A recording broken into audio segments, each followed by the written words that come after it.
À partir du moment où j'ai fini le combat contre Tyson Fury, je me suis dit, oh punaise, ils sont au courant. Actuellement, Cédric Doumbé a beaucoup d'ascendants psychologiques sur ses adversaires. Ceux qui vont l'affronter vont peut-être perdre le combat même avant d'arriver au jour du combat. Je souhaiterais lui mettre KO bien sûr, mais après, comment ça va se passer?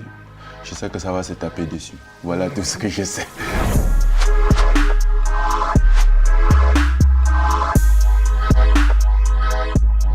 Francis, merci beaucoup d'accorder cette brève interview à DAZN France. Donc là, on est à quelques semaines de ton combat contre Anthony Joshua. Comment tu te sens? Comment se passe le camp d'entraînement?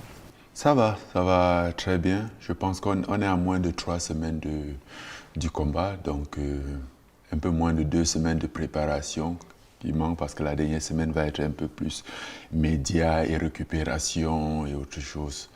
Et tout va bien pour l'instant. Et t'as surpris tout le monde, sauf toi, lors de ton dernier combat. Qu'est-ce qui fait que t'étais finalement aussi confiant? J'étais confiant de par mes entraînements, j'étais confiant de par le fait que voilà, je connais ma détermination en tant que combattant et même si j'ai jamais fait la boxe précisément, je suis quand même combattant et j'ai quand même eu à échanger un peu avec des boxeurs. Donc je pouvais déjà évaluer un peu mon niveau technique et en plus de ça, je pouvais mettre au-delà de ça ma détermination que je savais que ça devait être un peu plus que pour les autres. Et là, donc avec Tyson Fury, ça s'est bien passé, même si t'as perdu, entre guillemets. Il y a beaucoup de gens qui pensent que t'as gagné. Ouais. Contre Joshua, j'ai du mal à me dire qu'est-ce qui va t'apporter plus comme difficulté, même si, tu m'as dit, chaque adversaire est différent, chaque combat est différent.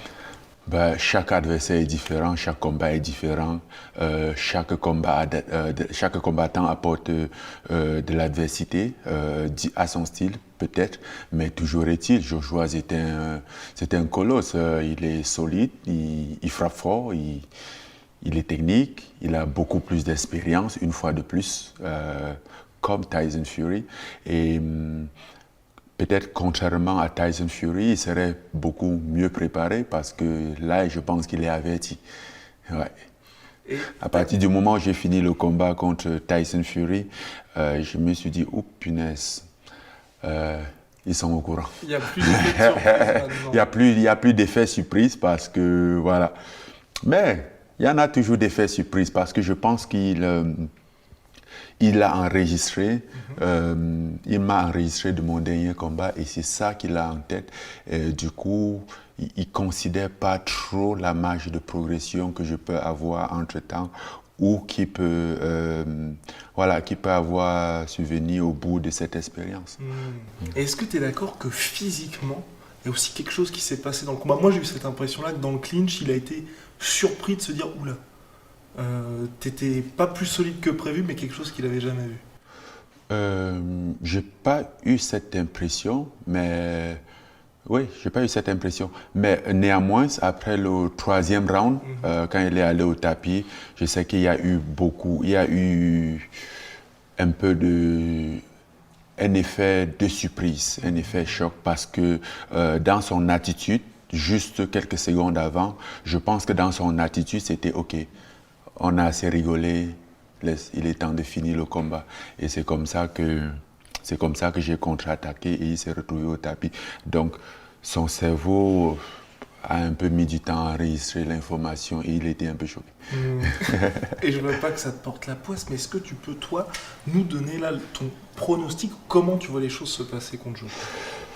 Honnêtement, non. Si c'est ce que je souhaiterais lui mettre KO, bien sûr, mais après, comment ça va se passer? Je sais que ça va se taper dessus. Voilà tout ce que je sais. Moi, en tout cas, je suis préparé pour taper.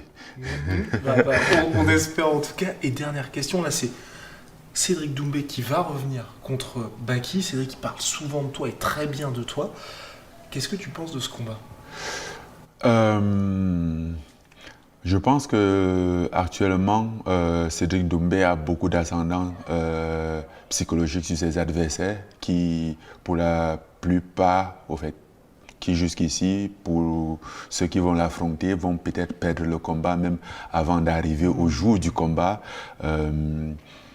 en plus de son style, qui est très puissant, très explosif, pour un gars qui a un stand-up qui n'est pas très comparable.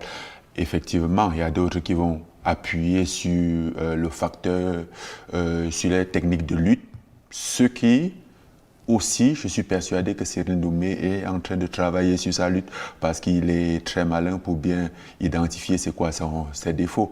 Mais le problème, c'est que même si tu es le meilleur lutteur du monde, le combat il va commencer en face à face. Et il faut casser cette distance et pouvoir entrer pour pouvoir lutter.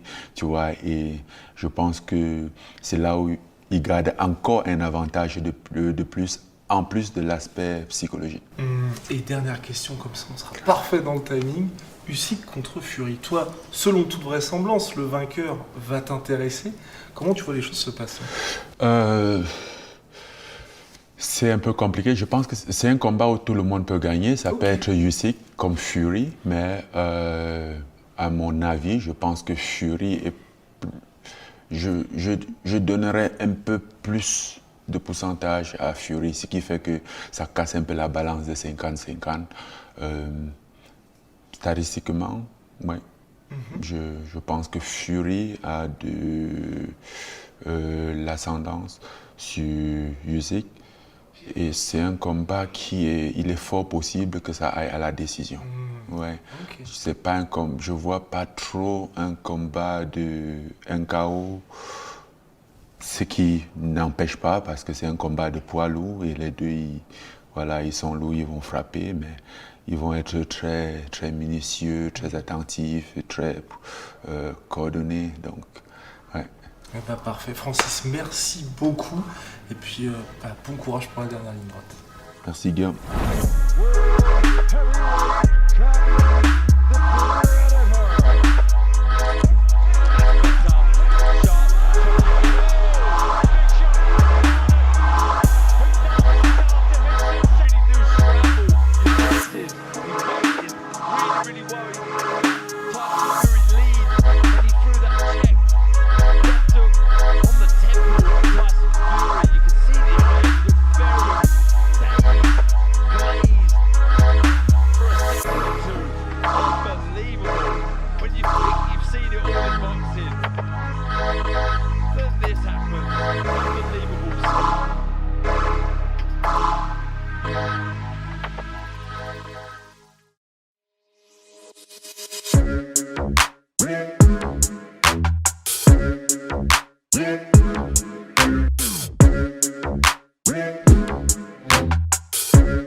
I'm fucking coming for